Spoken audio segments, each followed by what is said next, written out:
ZenFam! Haha! So, in today's video, what I'm going to do is I'm going to present to you a list in no particular order, no console preference, none of that nonsense, no, of things that will make gaming better. Now, this list is a little bit different because it's partially created by me and by you, because I went around Facebook, Twitter, Blue Sky, a community post here on the channel, and I garnered your guys' ideas. I figured it was best to get the community involved in this, because yes, I have many things floating around up here, but this channel is as much yours as it is mine. Admittedly, I'm the one that makes everything, but so upcoming next is going to be a list of 10 things that could, if either by their addition or removal from gaming, regardless of platform, would make the experience of gaming better. Half by me, half by you. But where the half is, who can tell? And of course, I would love it that at the end of the video, after you've heard all 10 of the list, you tell me your favourite and why. Yes. Who would think it? Community involvement. Anyway, let's get cracking, shall we? So our 10th option to start things off is what we need is some sort of tool, whether it be in a narrative game or an online game or whatever, but most likely a narrative story-based game. We need something that tells us, hey, you know that weapon or ability or armor or spell or potion or whatever the type of thing it is in a game, that digital item that you've been hoarding that you knew was going to be useful when it came to fighting the big guy, you know, to actually get a chance to use it. Because how many times have you been there in a game, you've been playing away and you've been hoarding things and you've been getting all your stuff up and you making number go up and blah blah blah, and then you fight this big bad guy and then you find out that that was the last big bad guy and you're like, oh, and I've got this weapon sitting here that now I can't do anything with. And it's deeply unsatisfying because you put effort in to get that weapon, sword, magic, whatever. It doesn't matter. The thing that's going to be the big ho-ho, and you don't have it. We still have it, but you don't have anybody to use it on because you completed the game. You fought the last big bad. The big bad is gone. And yes, okay, you have the satisfaction of knowing that you beat the big bad with your relatively conventional weapons. But it would have been so cool to have done it with the big weapon, the big resource that you were hoarding. Yes, you could play the game again, but then the surprise is gone, isn't it? So yeah, some sort of little thing to let us know when we're supposed to, or when it would be at least good to, use that big bad item. That would be nice, thank you. Second in the list, of course, is something I think a lot of us out here, especially as adult gamers with jobs and kids and all the rest of it, but this could equally be applied to students who have got heavy schedules and all the rest of it, or even just anybody really with more than just school on the brain. You know, when you're a kid you can pretty much do what you like. Admittedly, your gaming might be curtailed by your parental figures, but largely speaking you've got it better than us oldies. But there's a lot of us out here and we have the disposable income, damn it. Okay, so basically what we would love is a thing that just goes last time on, a little catch up, a little reminder. Now that could be a story reminder going, this is where you were, this is what you were doing, this is what you were trying to achieve. You could even have a thing where you leave personal notes for yourself, because you know you're going to be not coming back to the game for a couple of weeks because you've got a lot on. And you could leave little things for yourself going, I was going here to do this because I'm making this kind of a build, blah blah blah blah blah, that kind of thing. Or even if it was just like a little video rundown of this is what you were doing last, this is where you were going, this is what you were doing. That would be really super useful. Because how many times, you know, for us gamers with jobs and stuff, have you been playing a game and you've not been able to play it for a while, and you come back, you pick up the controller and you go, I don't remember what anything does and I don't remember what I was doing. And for so many of us, you have that decision moment of, do I struggle through the game and try to get it to be natural again, and maybe I might remember what it was I was fixing for myself to do, or do I start all over again? And considering that some games these days are so impossibly long, I mean, would you really want to try and do that with something like Assassin's Creed Valhalla? Nah, you didn't want to do that, did you? No. So, yeah, some sort of catch-up tool. A facility that allows us to either by our own means or by something programmed into the game that recognises you've not played for a while and goes, dude, this is what you were doing, and sort of like gives you like a little side mode so you can experience the controls again, so you don't have to go out and die and mess up to actually learn the game again. You can actually just play your game. That would be nice. One thing that came up again and again and again is, good god, cutscenes. Could we like pause and possibly even rewind them? Because especially for, you know, gamers with partners or whatever, with lives, you get a phone call or somebody comes to the door, or you're, you know, let's say you're having a big night into yourself, you've got an empty, and you decide even to get some takeaway food and you've really splashed out, you know. You've got like your favourite things, you've got like a haggis pizza coming, you know. I'm talking for myself here. Can you tell?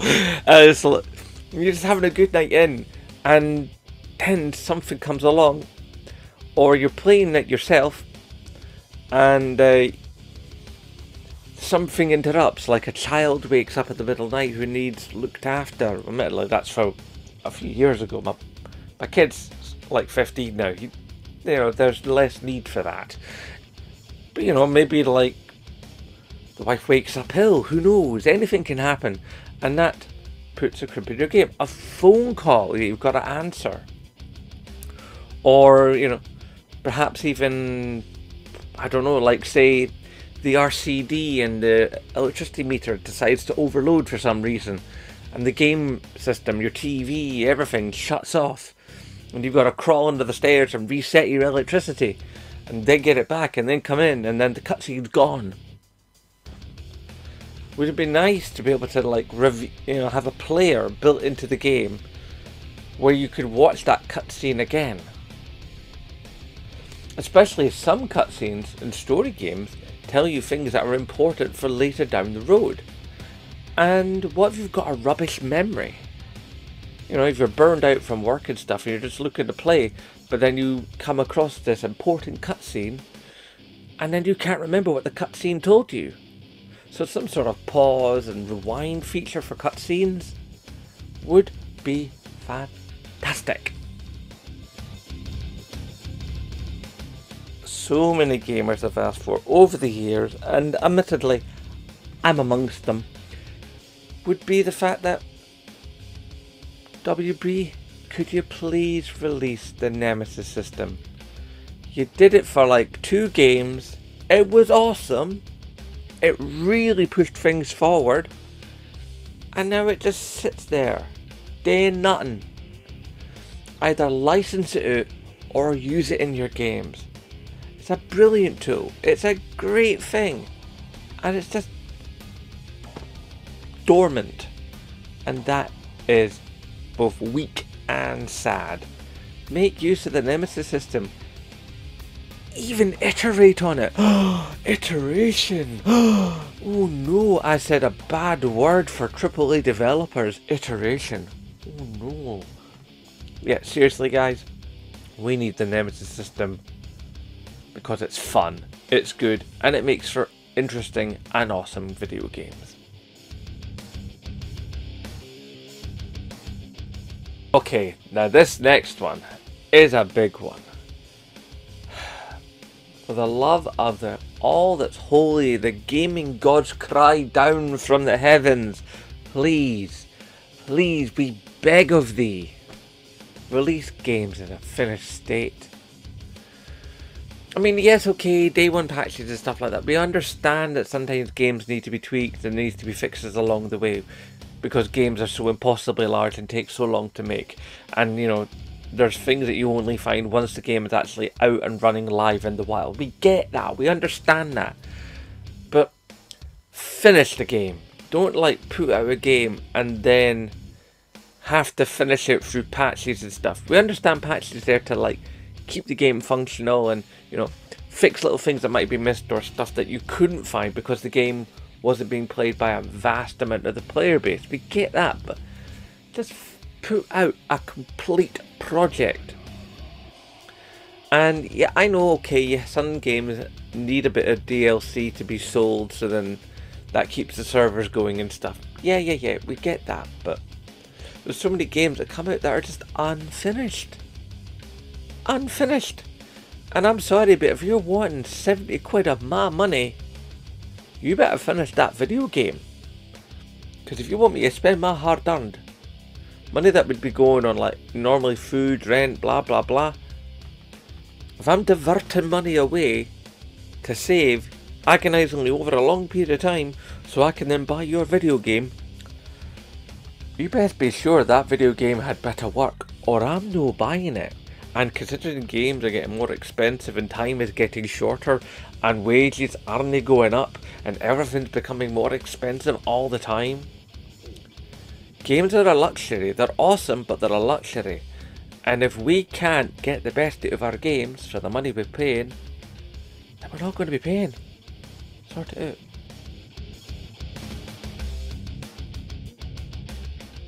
Of course, they're one of the big ones, and I think we all feel this, and it kind of relates to a lot of the other topics that have come and that are ready to come in this list, that listen to us, industry, please. When we tell you things about the games, listen to us. Now, yes, okay, you could be saying that like, well, there's a lot of trolls out there and stuff. Fine. Survey us. You know, we're fine to answer questions and observe what we do in games. You probably do that to some certain degree anyway, but find out what we're about, find out what we like, get in our head and understand what the gamers want, and most crucially what we do not want. That would be fantastic.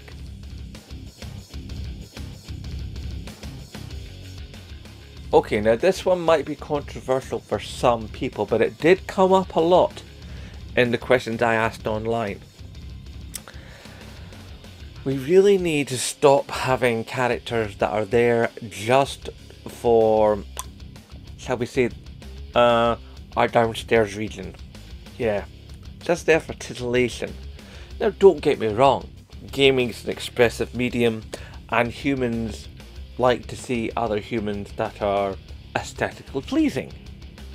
I mean, when you look at a game character, what you're seeing is part of the storytelling device. If a game character looks a particular way, they're looking that particular way because that's part of the visual language of the game. We're learning about that character from what we see when we first see them. If they have a, you know, from the clothes they wear, for the way they move their body, to the quite literally what their face looks like, the way they talk, the way they move, the way they interact with the other characters, it's all part of the story building of the game world, and the characters all intermixed as one thing. They're not just there, just like, there's a pretty character. But when that does happen, that is when it's egregiously used. If you just have, a bunch of pretty characters everywhere, and they all look but you can't tell anything about the character from their appearance, then that's where it falls down. People often criticize, like, say, Eve, and say, oh, she's just a pretty, doll. But then again, the way that Eve is represented, she's represented as this sort of like perfection of humanity, this innocent face, this force for good and purity. That's why she looks the way she looks. And you could say the same for like the super mutants in a Fallout game, or umpteen different things you could do with umpteen different characters in a zillion different games. It's about visual storytelling. But when you stray away from the visual storytelling and just present a purely aesthetic choice just to, elicit a sexual response from the audience, then you've gone to an area which I personally think is not worthy, and it devalues the art of video games. Characters don't have to be beautiful, and they don't have to be ugly. They don't have to be middle of the road looking humans. But what they should be is consistent with the vision of the game and help push the narrative forward. Whether that be visual language or whatever. But just pretty for pretty's sake? Nah. This one annoys so many people. I mean, it probably annoys almost everybody. You're playing a solo game for your solo players out there, and there's a lot of us. But you want the player to have a persistent online connection to the system network to play a solo player game, a single player experience, a story experience. Why? We can't figure it out. I mean, yes, okay, there might be tweaks you might want to make to the game world so it runs better for testing and stuff. We get that. But a persistent online connection, can't it not just like record bits and pieces and go, alright, this happened here, this happened there. I mean, it's like when you get those things when your system shuts down going, oh, you wait a minute. Send a report, and you send the report. And you often wonder, does the report do anything? Like this program I'm using now, Share Factory Studio. Many times this puppy crashes. You would not believe, sometimes I have days where like I'm making a video and the video will crash while making it 4, 5, 6 times. Sometimes no crashes. And every time it crashes, I send a report. And after I wonder, do these reports actually do anything? Because I still get the crashes. It is a quandary, to say the very least. So yeah, just quit with the whole must be onlineiness. It's not needed. It's not big, it's not clever, it's not wanted. Get shot yet.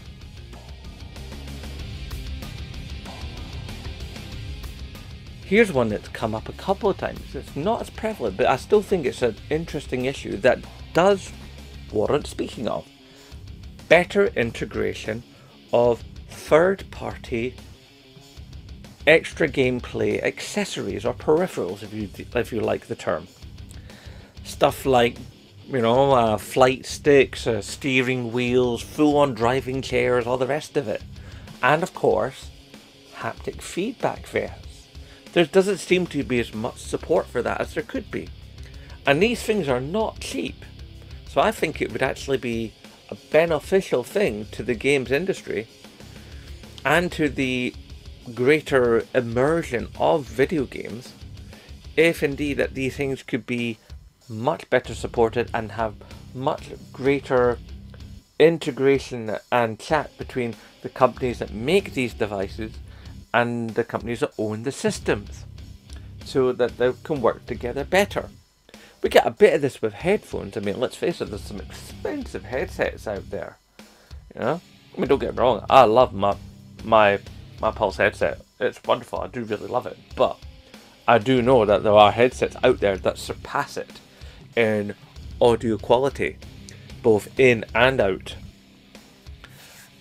So yeah, that would be a really good thing. Just a bit more chat, so that like when you're wearing a haptic vest, you know that you're getting the best performance out of it. Maybe even the companies could talk to each other and they could release ones that are specifically for the systems at play. So ones that are directly coded for a PlayStation 5 or an Xbox Series console. That would be something very special. And that would show that, like, okay, it might be a wee bit more expensive because you're because it's so targeted. But still, I think that would be a good move.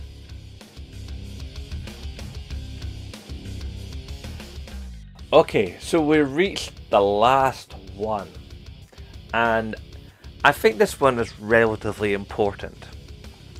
There's one thing we would definitely like to remove from gaming, is the bloat, the padding, the endless busy work.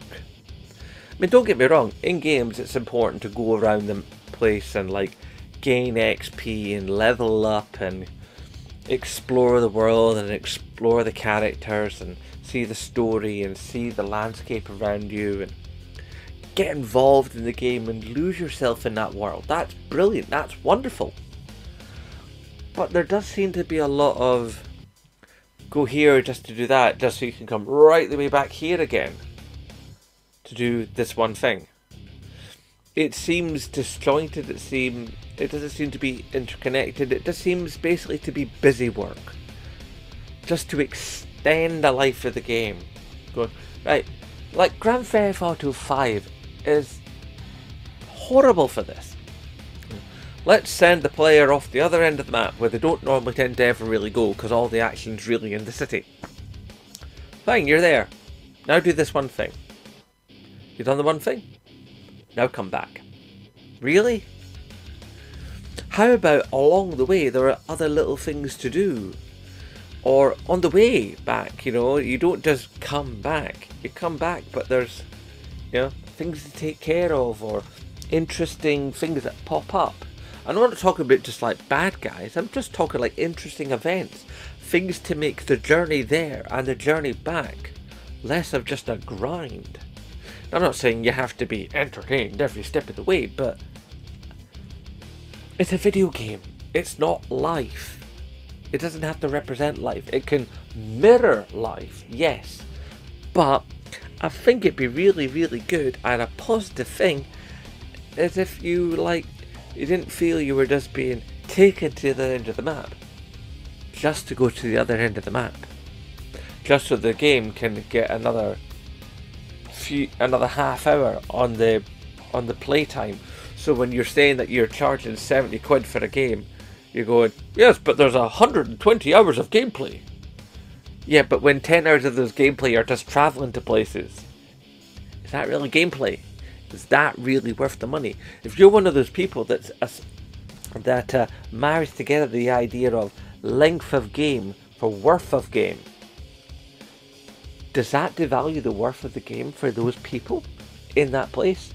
It certainly devalues that worth of the game for other people who don't think that way. You're just going, great, now I'm going to spend 12 minutes in a car going to a destination and hope I don't get shot or hope I don't get police or whatever, or the game crashes, or can I not just get there? And like, yes, okay, journey is part of it. You do have to go places, you have to do things. Get that, but sometimes it just feels like it's overused. It's the overuse that gets us. Yeah, so I think this has been a most illuminating little list of things. Obviously, there's probably more things that could be said. I have rejected a couple, but just because One, because I wanted to keep this as 10, and two, I might do another video someday on a similar topic. But mostly also just because there are things that we already know and have already been talked to death. But as I said at the start of the video, if you had a favourite, then please typey down below, let Zenbloke know why and what was your favourite. Or perhaps you have a different one altogether and you want to go, Zen, you should have said this, mate, because that's way more pleasant than the other ones. Oh yes. But nonetheless, I hope you enjoyed this, and I hope you got some value out of this particular video, and subscribing would be awesome. Anyway guys, you know the drill. Hashtag support Scottish YouTubers, and of course, as always, nae bother.